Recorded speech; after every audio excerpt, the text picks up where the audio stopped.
What is the best loophole you have ever heard of?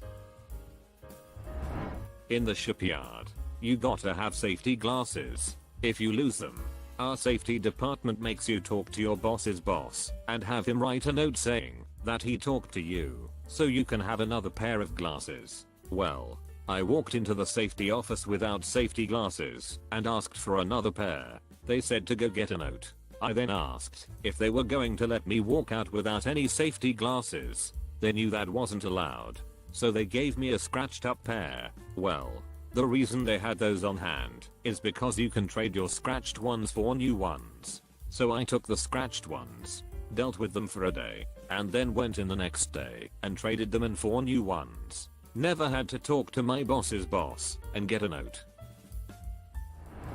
In Sydney, Australia, we have the Opal card system for public transport. You load up the card with monies and tap it when you get on and off public transport. Now these days, per week you get a discount on all your trips after your 8th. Well, that was brought in after people exploited the previous rule. After 8 trips, all trips were free, so people would ride the buses to and from stops, tapping away, leaving enough time between each tap for it to register as an individual trip. And after a few hours of venturing the city and tapping, they then had the rest of their weekly travel for free. The news did a piece of everyone doing it, and soon after the new rule came in, laughing my butt off. I used to work in a call center doing tech support for a dial-up ISP. The 10-hour plan was $9.99, and then there were various tiers including an unlimited plan for $50 or something like that. I ended up moving to a different city and called up the call center to set up internet, and I asked for the 10-hour plan. The guy who didn't know I used to work there tried to talk me into a bigger plan, but I stuck with the 10-hour plan. Why? Because the company had no system for monitoring usage. You could use as much data as you wanted, and it was all the same to them. There was no tracking system in place. When the US government issued the Sacagawea dollar coin, they wanted to get them into circulation as quickly as possible, so they'd catch on. Narrator, they didn't. So they had a thing where you could order them and have them shipped to you for free. People realized you could pay for the coins using one of those credit cards that gives you frequent flyer miles as a reward. So you order 1,000 of coins, put it on the card, get the coins, deposit them into your bank, pay off the credit card. You've just gotten 100% free frequent flyer miles. In West Virginia there was a law that waived taxes for automobile title transfers between parents and children. A friend wanted to buy a car from his uncle, so the uncle sold the car to his father, who then sold it to his other son, who sold it to his own son. My friend. 3 transactions, 0 taxes. New York State had a glitch in their motor vehicle system for a while. If you got a moving violation, you would plead guilty and overpay it by 5. They would send you back a check for 5, but you don't cash it. They would not apply points to your license until the case was fully adjudicated. If you waited until a year passed and then cashed it, those points would roll off, so you would never actually have any points showing on your license. Company Cafeteria had an option to order a half burrito. However, the cost of 2 half burritos was less than the cost of 1 full burrito. On top of that, the chef would make a half burrito by cutting a new tortilla in half and generally gave a healthier portion than just a half. Thus, ordering 2 half burritos was equivalent to about 1.5 full burritos and cost less than a full burrito. I still use the loophole of jumping on a shuttle bus out of Lax to a parking garage or hotel. Yes, and then calling an Uber Lyft from there to avoid the airport prices. Brings the ride home down to 10 from 40. For appointments that cost money to cancel with less than 24 hours notice, they often are free to reschedule within that window. So you reschedule it to a week later, then cancel it a day or 2 later. Was at a bar. They ran at a shot special for any of the house stuff. I like vodka tonics though. However, those are 6. Me, having taken algebra twice, knew 2, 6. I ask the bartender how much she'll charge me for tonic water.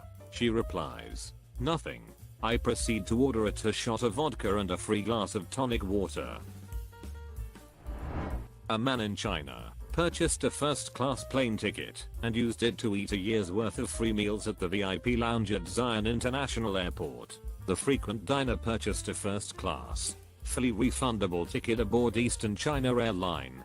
He used the ticket to gain access to the airport's VIP lounge, where high-rolling travelers dine for free. According to a report last week in the Chinese language newspaper Kuanghua Yudpo in Malaysia, the man booked his first-class ticket over and over again and kept the gravy train rolling.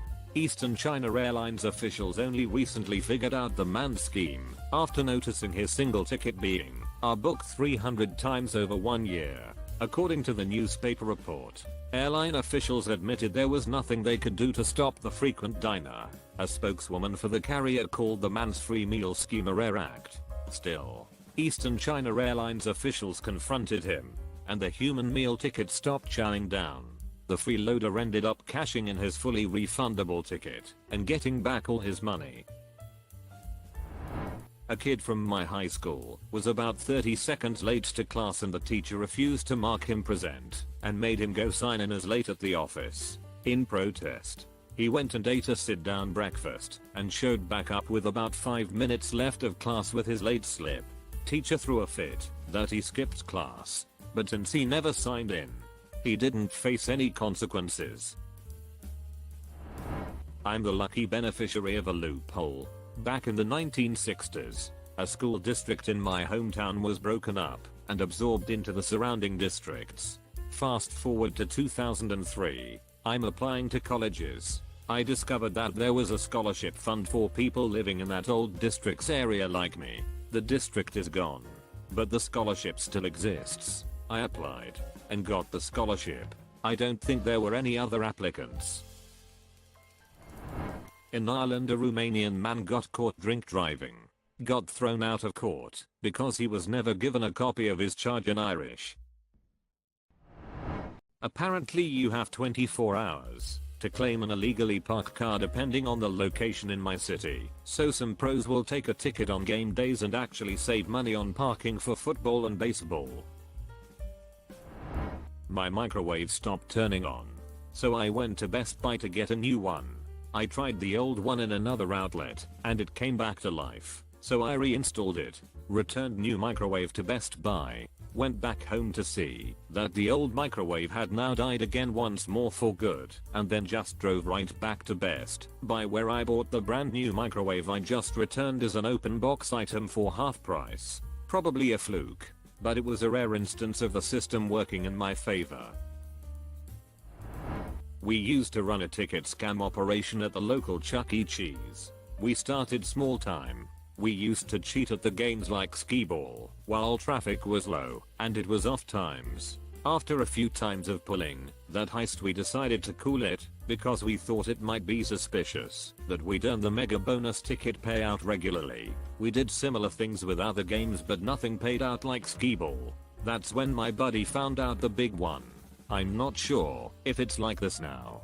Back then they used to weigh the tickets at the front in a bowl on a scale, but then they replaced them with these new machines. These machines, you would feed tickets into it, would count the tickets and then present you with a slip listing how many tickets it was worth that I could redeem.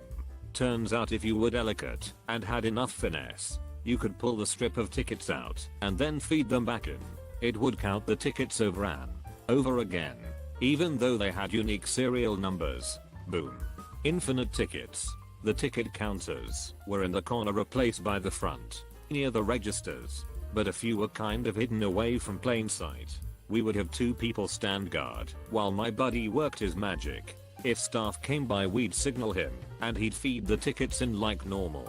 Instead of having a bunch of really large tickets, we'd make some moderately sized ones mixed with some big ones and spread them out a bit. I think they had dates printed on them.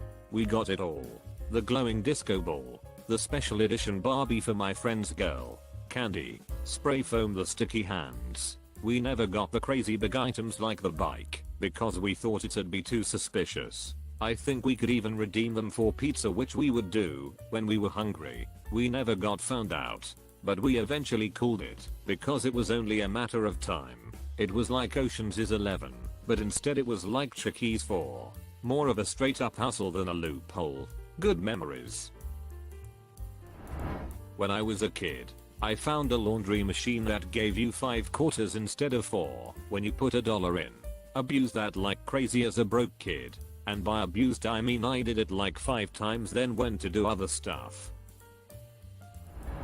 In 2014 a loophole was discovered in Ireland so that Class A drugs were legal. Took a week for the government to criminalize it again. Some guy with a math degree won tens of million in a small time lottery by figuring out a way to almost always win by buying a certain amount of tickets, 10k worth or so.